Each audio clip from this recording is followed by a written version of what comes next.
శ్రీరాముడు లోకరక్షకుడైన శ్రీ మహావిష్ణువు 7వ అవతారం. దేవుడైన విష్ణువు మానవుడు రాముడిగా జన్మించి తన నడతతో దేవుడిగా పూజింపబడుతున్నాడు. రాముడంటే ఒక నమ్మకం.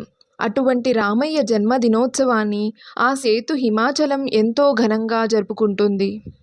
శ్రీరాముడు చైత్రమాసం శుక్లపక్షం 9వ రోజున జన్మించాడు.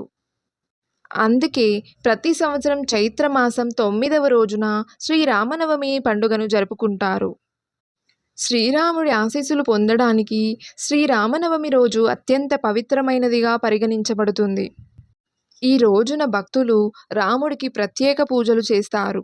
హిందూ విశ్వాసాల ప్రకారం రామనవమి రోజున రాముని పూజించే వారి జీవితంలో కష్టాలు, సమస్యలు తొలగిపోతాయి.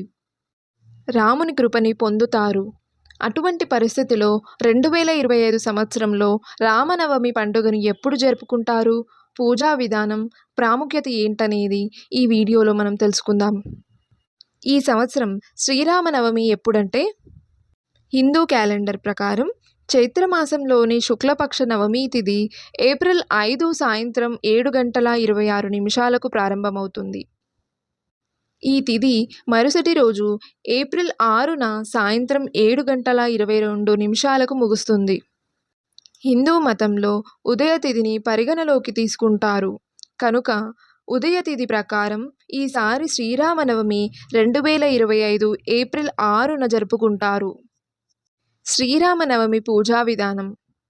శ్రీరామనవమి రోజున ఉదయమే నిద్రలేచి స్నానం చేయాలి. తరువాత శుభ్రమైన దుస్తులని ధరించాలి. తరువాత పూజా స్థలాన్ని శుభ్రం చేయాలి.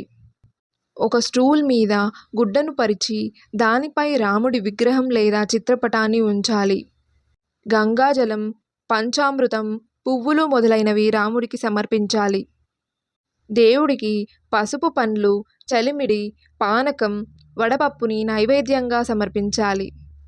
రామచరిత మానస్ను లేదా సుందరకాండను పారాయణం చేయాలి. చివరికి శ్రీరాముడికి హారతి ఇచ్చి పూజను ముగించాలి. తరువాత పేదలకు, నిరుపేదలకు విరాళాలు ఇవ్వాలి. శ్రీరామనవమి ప్రాముఖ్యత. హిందూ మతంలో శ్రీరామనవమికి గొప్ప ప్రాముఖ్యత ఉంది. రామనవమి రోజున పూజ చేయడం వల్ల ఇంట్లో ఆనందం, శాంతి, శ్రేయస్సు లభిస్తాయని నమ్ముతారు. ఇంట్లో సానుకూల శక్తి ప్రవాహం పెరుగుతుంది. ఈ రోజున పూజ చేయడం వల్ల లక్ష్మీదేవి ప్రసన్నురాలవుతుంది. దీనివల్ల సంపద పెరుగుతుంది. సీతాదేవి లక్ష్మీదేవి స్వరూపం. రామనవమి రోజున శ్రీరాముడితో పాటు సీతాదేవిని పూజిస్తే లక్ష్మీదేవి ఆశీస్సులు లభిస్తాయి.